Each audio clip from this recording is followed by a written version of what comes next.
Hey, Mike, are you coming home late tonight? I already made dinner. Aw, shoot, sorry, babe. I should have told you earlier that there's a dinner with a client tonight. I don't need dinner, but don't worry, just save it for tomorrow, huh? Really sorry for the last-minute text. I guess that's fine. But this has been happening a lot lately, hasn't it?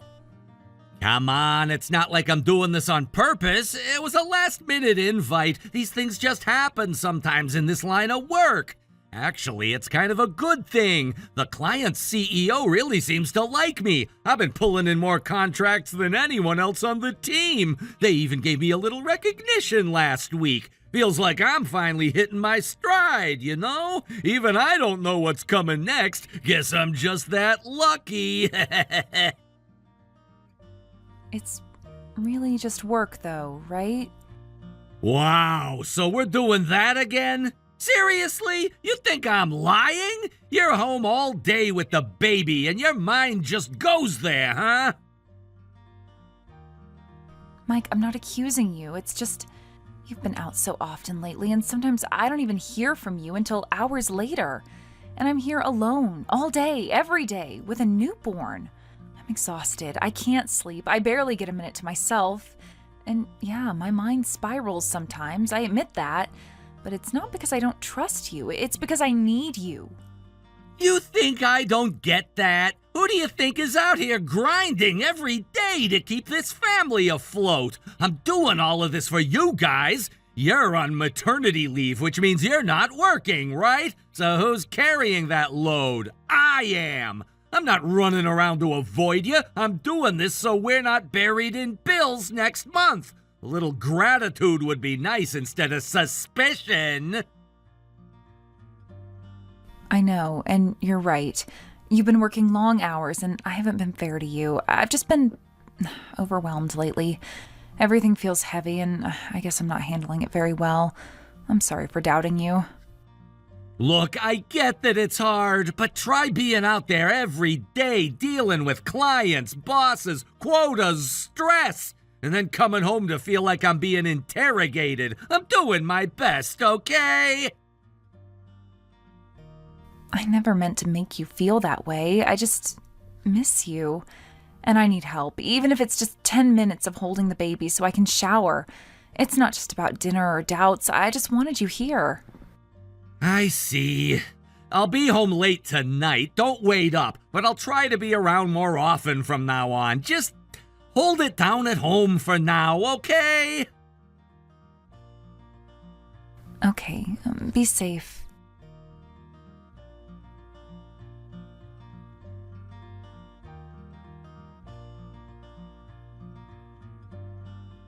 Hey, Emma, long time no see. How have you been holding up lately?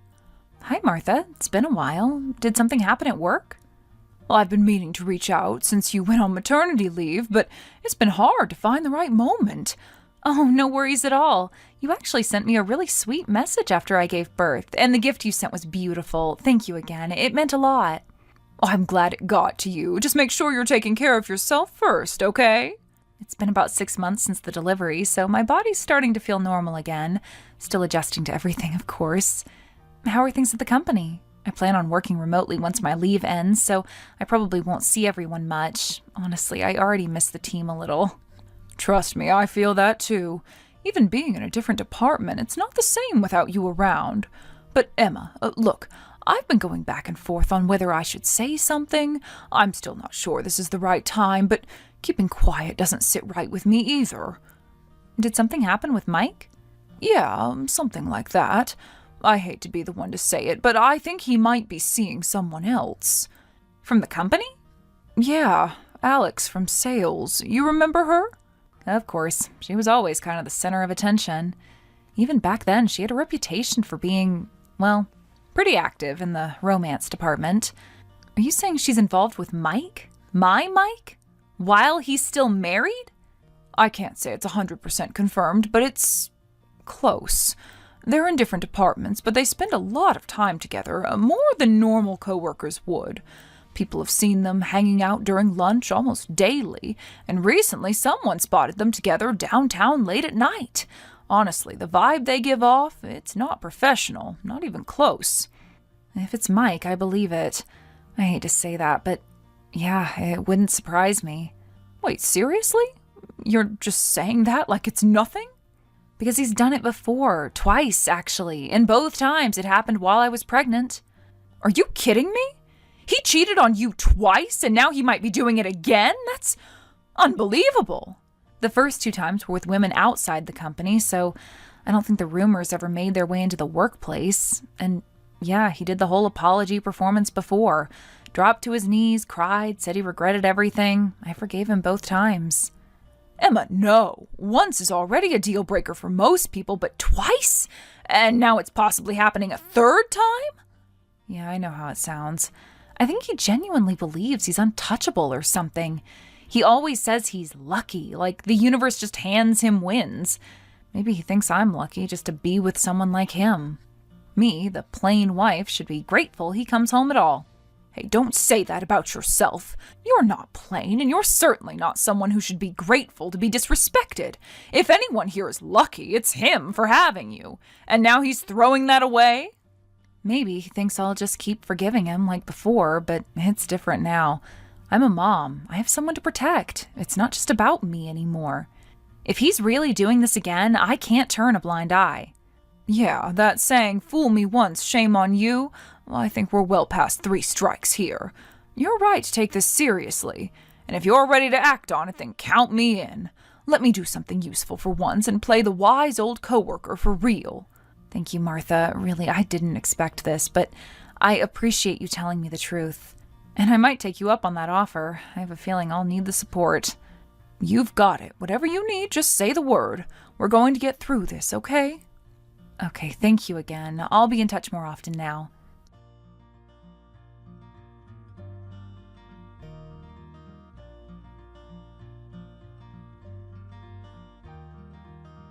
Hey, Mike, are you coming home late again tonight? Also, you said you might have plans Friday, too? Yeah, my boss dropped a ton of stuff on me right at the end of the day. Classic, right? Just when I was about to clock out. Look, I'm gonna be stuck here for a while, so don't wait up. Eat dinner and go to bed without me, okay? Huh, that's funny. Martha told me you actually left work right at 5 today. So where did you go? Why lie? Wait, what? Are you serious right now? Come on, you're joking, right? Nope, not joking. I even called the office to confirm, so how about you stop lying for once? Is this one of those postpartum mood swings again? Okay, fine, I'll just be real with you. One of our clients wanted to go out to a club for a private business thing. It was more personal entertainment than work, if I'm honest. Not something I could tell the team or even the company. So yeah, I kept it vague, that's all. Wow, you've really gotten good at lying with a straight face. But you might want to work on your alibis, because I know you're not with clients. I know you're at Alex's house right now. And just so you know, I didn't get that info from gossip. I asked someone to look into it. You did what? Are you serious? You had someone spy on me without even asking? And what exactly were you doing when I was at home alone, taking care of our 6-month-old son? Feeding him, changing him, staying up all night with him, while you were sneaking around with another woman? You know, I was actually planning to let this go if you just kept your mouth shut. But you always have to make things difficult, don't you? You seriously need to know your place. You're lucky, very lucky, to be married to someone like me. I've got insane luck. But you're just some plain boring housewife. Be grateful I even knocked you up. How many times have you forgiven me already? You knew what this was. You're right. I did forgive you. Twice, to be exact, but not this time. Oh, well, boo-hoo! Don't let the door hit you on the way out. If anything, this works out for me since I can finally be with Alex without hiding it.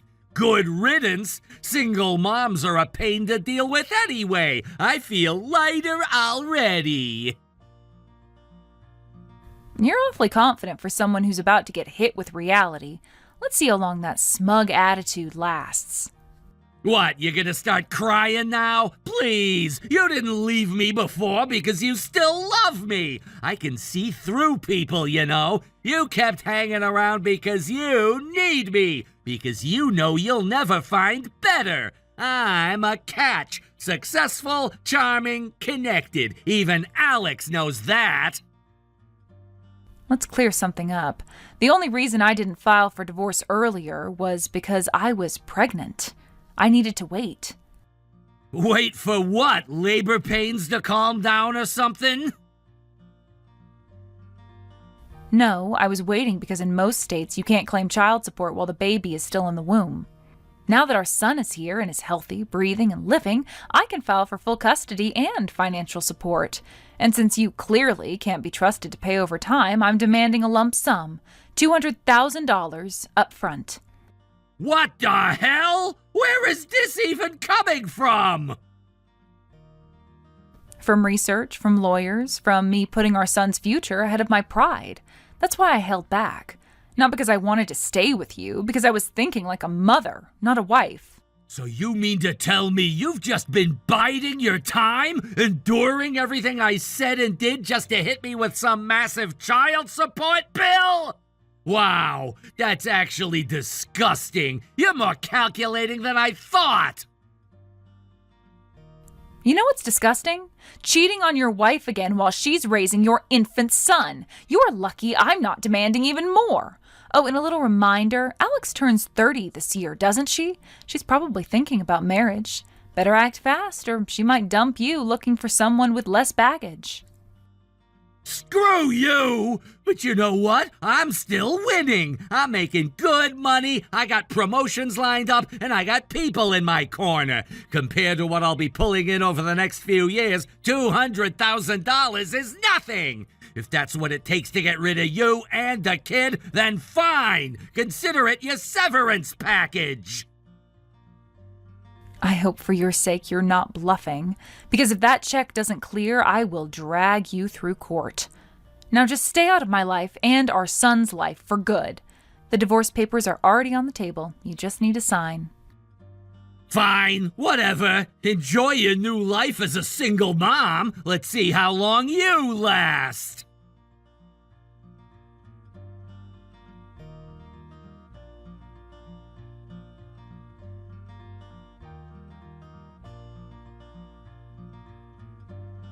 Martha, this isn't fair and you know it! Why not? This doesn't even concern you directly, does it? Alex's relocation was a decision made by upper management. She's being moved to a regional branch in a small town. Honestly, it might be good for her. She'll have more space to focus and prove her skills without all the distractions. But she's the top performer in sales. She's our ace. Sending her off like this, it just feels like punishment. It's not right. I actually think it's more than fair. If anything, she got off easy. Let's just call it bad luck and move on, yeah? Besides, she got involved with a married man whose wife is on maternity leave. Once the facts came out, a lot of people lost respect for her. That's the reality. But you're mixing business with personal stuff. That's not how it should work. Don't be ridiculous. Disrupting workplace morale is a serious issue. Even if you two aren't in the same team, you're both in sales. Did you really think your little affair wouldn't ripple through the office? That it wouldn't affect people's trust? Still, I don't get why you have to be so cold about it. She looked up to you. Emma and I went to college together. Of course I want to support her. But honestly, I am disgusted by what you and Alex did. This isn't just about rules or hierarchy. This is about integrity. The workplace is built on trust and responsibility. If you can't even be accountable in your own home, why should anyone trust you here? I just needed a break, okay? Emma used to be so supportive when I was working overseas, but ever since she got pregnant, it's like all she cares about is the baby. After the birth, it got worse because her whole world became about diapers and naps. I mean, can't she spare some attention for her husband while the baby's sleeping? She acts like taking care of the kid is a free pass to ignore everything else, including me. So let me get this straight. Your response was to go seek comfort with another woman? You felt neglected, so you thought, why not cheat on my wife while she's caring for our newborn? Yes, exactly! Marriage is supposed to be a two-way street, right? No one ever talks about how men feel when they're shoved aside. There's even a term now, paternal postpartum depression. I read about it. I think I was getting there. So really, this wasn't just cheating, but a cry for help. Alex understood that. She supported me emotionally. Wow, you almost had me for a second. Look, I know men struggle too. There are real issues with dads feeling lost or unsupported after birth. But you, let's be honest. Wait, so you agree? No, Mike, I asked what you did to support Emma. Did you help with the baby? Did you handle any of the housework? Did you even bother to ask how she was doing? I worked hard. I was focusing on getting promoted. Is that not enough? You left at 5 every day and went straight to Alex's apartment. So don't talk to me about working hard. You weren't working, you were playing, and now you want sympathy? Okay, harsh. No need to go nuclear here. So this is your version of leadership? Dragging personal stuff into performance reviews? I'm still one of the highest performers in the department. Like it or not, the company needs me. Sales numbers don't cover up everything, Mike. You might be bringing in revenue, but your reputation? It's in the gutter. Do you really think leadership will be looking the other way forever? You underestimate me. I'm lucky. I always land on my feet. Once I close the next quarter big, nobody's gonna care what happened with Alex. They'll forget all of this. And when I move up, we'll see who ends up looking foolish. Well, then go ahead. Climb that ladder if you can. Let's see just how far your luck gets you once people start asking why Alex had to be transferred. I honestly don't get what you're saying right now, but sure, I'll remember those words. Just don't act shocked when you see me in a director's chair next year.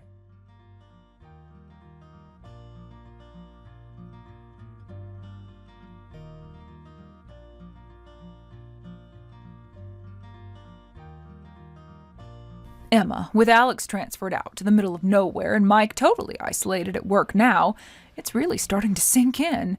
Even the department head, who used to treat him like a golden child, suddenly flipped on him. Right. I remember hearing that the manager went through a rough divorce years ago because his wife cheated on him. So I guess cheating hits a nerve for him. He even gave this emotional rant about it once during a company dinner. Apparently it's a well-known story in your department. Oh yeah, total legend at this point. Before Mike got transferred into sales, the manager used to be in my division, so I knew him back when I was in accounting. That might explain why he initially gave Mike the benefit of the doubt. He probably thought he could trust him, maybe even saw a bit of himself in him. Could be, but Mike's the kind of guy who believes his whole professional success comes from his own brilliance. He seriously thinks that just because he was top of the sales leaderboard for a while, nothing could touch him, that he'd be untouchable forever. Funny, because between the two of us, you're the one with the real luck. You just don't walk around bragging about it. Nah, I don't think I'm lucky at all. I just try to keep my head down and not cause problems. Well, you might not see it, but everyone else sure does. Let's see how things unravel for him now.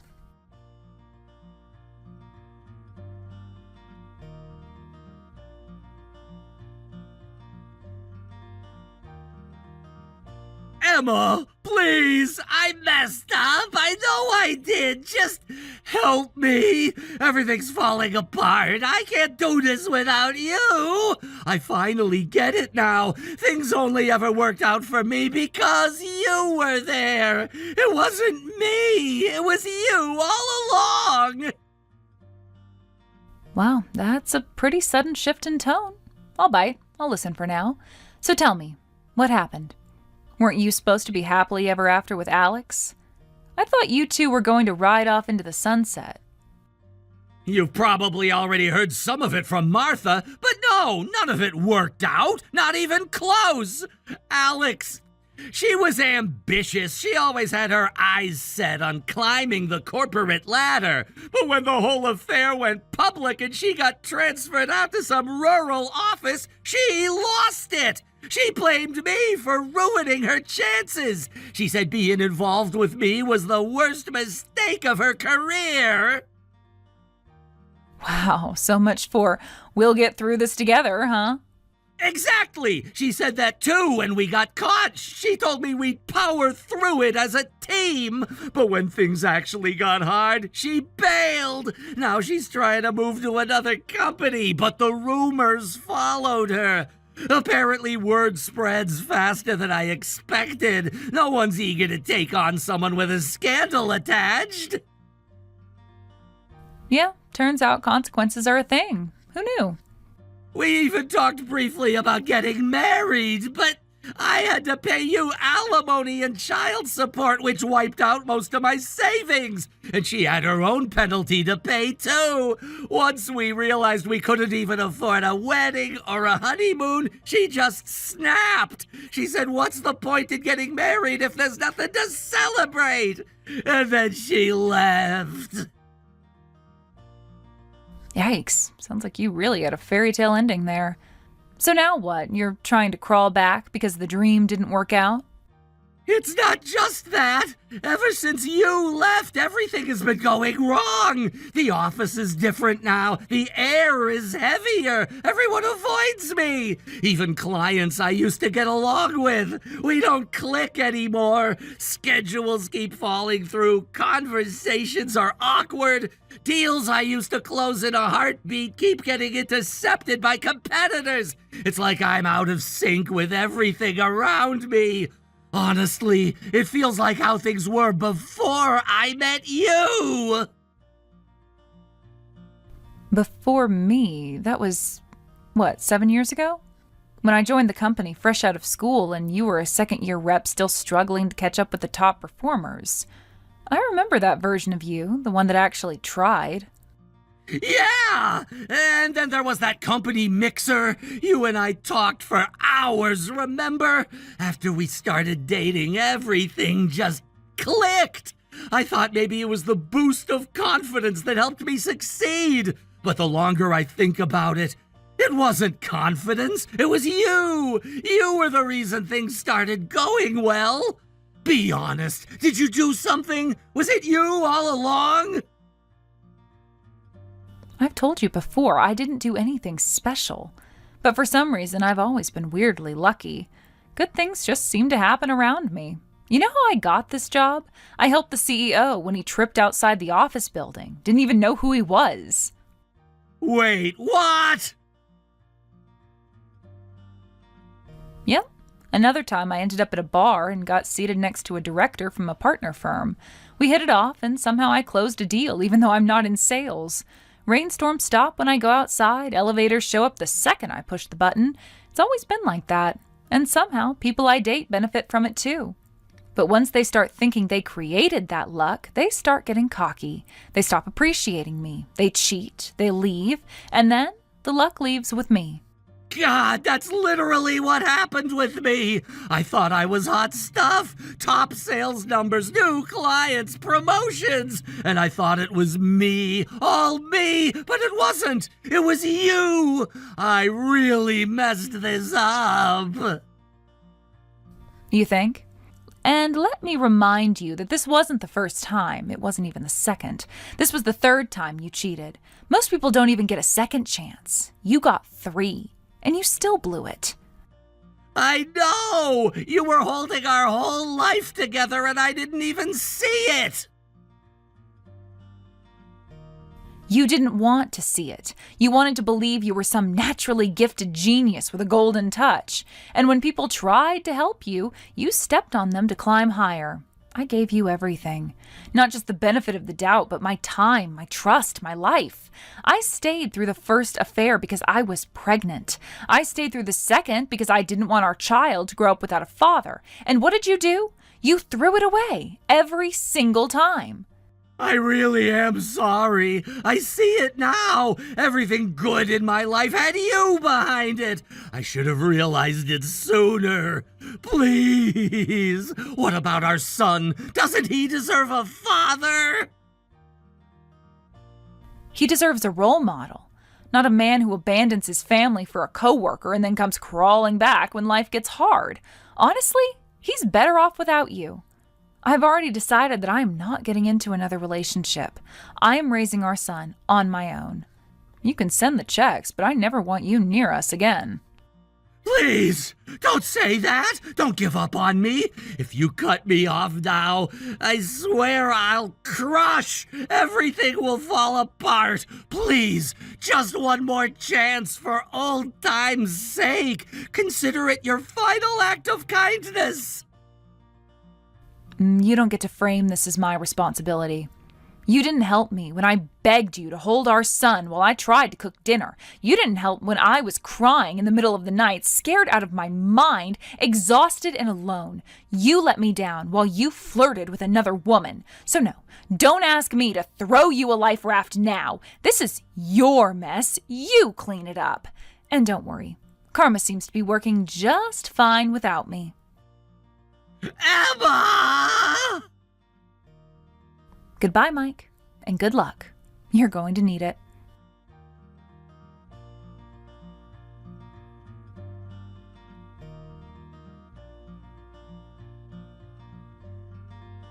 Emma, he's gone. Mike quit. Well, he more likely ran away. I don't think he had much of a choice. There's no way he could have stayed after everything. Did Mike screw up again? Oh, big time. His sales numbers tanked hard this quarter, and the department head finally called him out on it. Apparently he didn't take it well. He stormed off to the smoking area and just started ranting about the boss to one of the junior guys, like full-on name-calling and other personal stuff. Wait, but our department head doesn't even smoke, so what was he doing there? Well, that's the kicker. One of the juniors Mike was talking to at a meeting coming up and wasn't coming back to prep, so the department head, who happened to have a minute free, decided to check on him. Someone told him they'd seen the junior and Mike head off to the smoking area, so he went to fetch them. Oh no, that's really unlucky timing. Yeah, just bad all around. And with the way Mike's been burning bridges, no one was willing to cover for him. Once he turned the department head into an enemy, it was game over. Honestly, though, if you're bad-mouthing your boss at work, that's kind of on you. Exactly. I mean, luck or no luck, what really matters is character. And Mike, he brought this all on himself.